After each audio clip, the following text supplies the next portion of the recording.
Isikhungo esilawula imingcele kulelizwe sithi kulamaholide asehlobo silindele ukuthi isibalo sabantu abazowela imingcele yakuleli senyuke. So this time around, we anticipate a full recovery to the pre-COVID numbers of more than 6 million people. Lesikhungo simemezele ukuthi sizokwengeza amahora okusebenza. We have agreed to adjust operating hours at some of the key ports which do not operate on a 24-hour basis.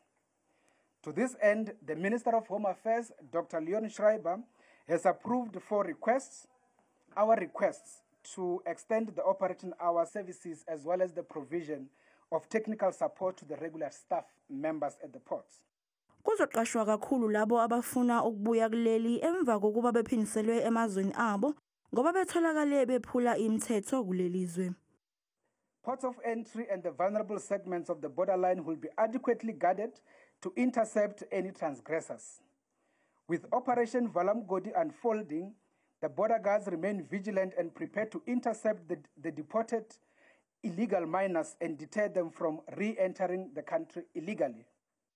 Kuxwayiswe abantu abazosebenzisa imingcele yakulelizwe ukuba bengazibandakanyi ezenzweni zobugebengu, ikakhulukazi lezo ezifaka phakathi ukushushumbisa izinto ezingavumelekile kulelizwe.